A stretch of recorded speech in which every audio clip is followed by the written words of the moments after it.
Vintage lenses are becoming more and more popular, even though the new modern ones are getting better and better. So what's the deal with vintage lenses?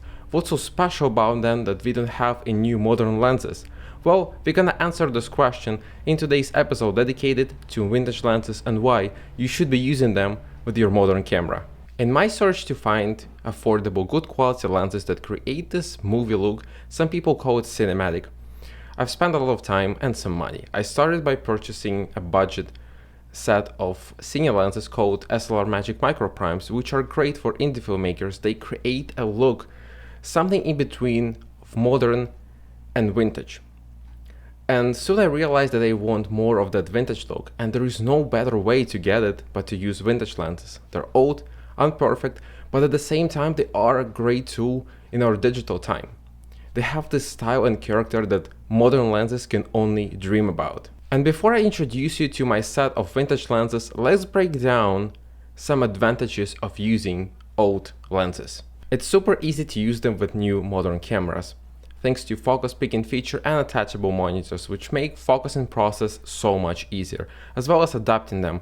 All you need is a simple adapter, which you can easily find on Amazon. By using vintage lenses, you can create images with wonderful colors, dreamlike bokeh, and get unique look. You can get most of them for a great price. Of course, there are some expensive ones that can cost as much as new, but it all depends what you need. Another advantage of vintage lenses is that they can make you a better photographer or filmmaker.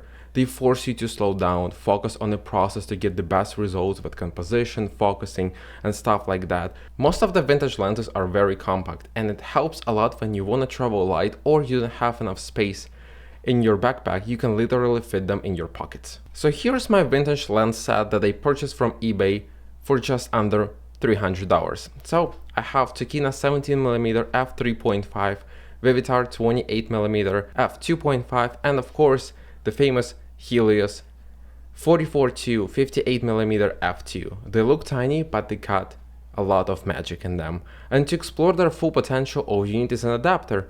In my case, MD and M42 to Fuji X mount, and of course step-up rings to use ND filter. For these vintage lenses I had limited amount of money, and I tried my best to keep the cost as low as possible.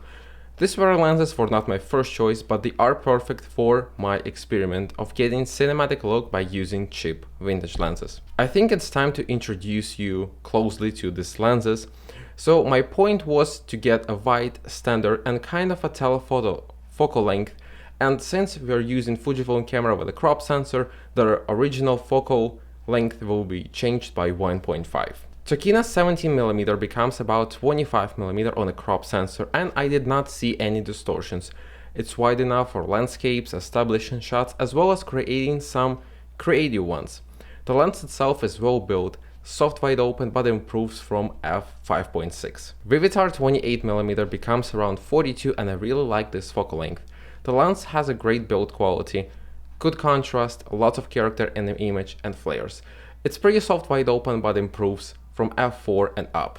Helios 44-2 58mm becomes around 85, and it's the most famous lens from this set. It was made in Soviet Union, and it's a knockoff of a phenomenal lens called Carl Zeiss Biotar 58mm f2, which I wanted to buy in the first place, but the ones I found were either damaged or too expensive, so I looked into Helios because it offers similar characteristics, and I found this one. Since I introduced you to the lenses, let me explain the idea behind the test that I want to do to see if these lenses are good for me. For this test I used my Fujifilm X-H2s camera with mount adapter, step-up rings, and ND filter. The goal is to test these lenses in different light environments such as harsh sunlight, cloudy weather, and after sunset or nighttime. Since the weather in LA has been weird this year, the May was cloudy as well as part of the June, I decided to go to Malibu and film some moody clips of the ocean, and here's what I got.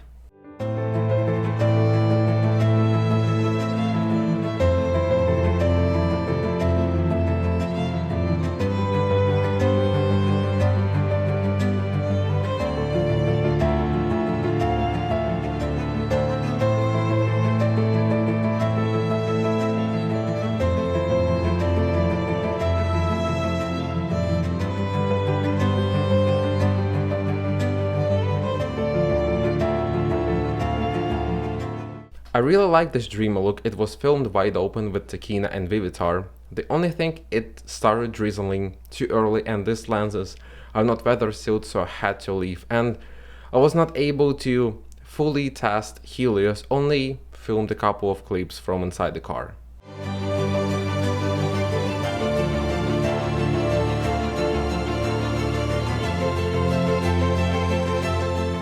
For harsh sunlight test, I went to the park around 2 p.m. and stayed there until 5 or 6 p.m.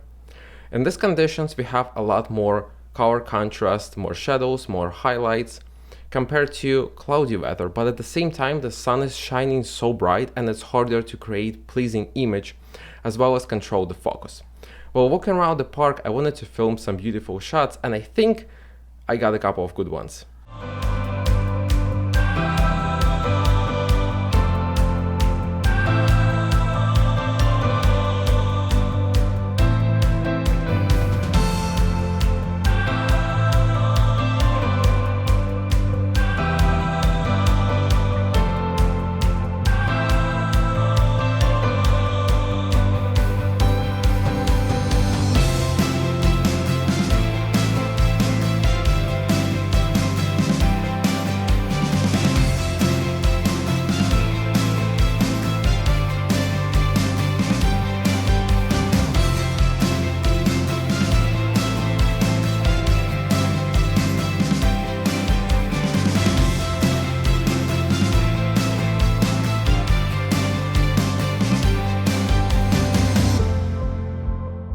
For a low light test, I had an idea to find some neon signs and use them as background, but unfortunately I was not able to find the right location.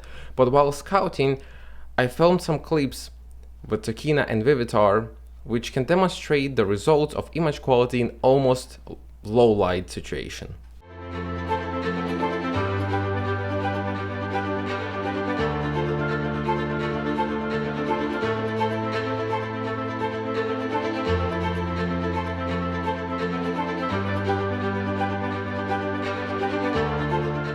In my opinion, these lenses performed well considering their age and price.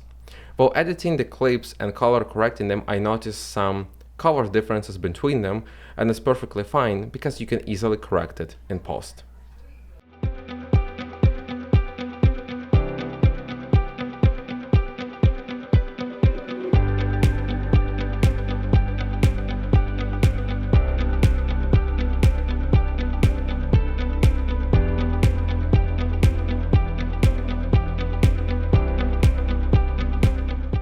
Vintage lenses are simple, unperfect, affordable, compact, and solidly built. Most of them are made out of metal and glass. They create these images that have this unique vintage and I think we can say cinematic look.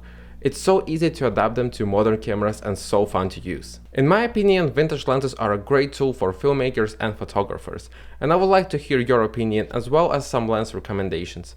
Thank you so much for watching, I hope it was useful, and if you enjoyed this video, make sure to press like, leave a comment and subscribe to the channel. I will see you on the next episode.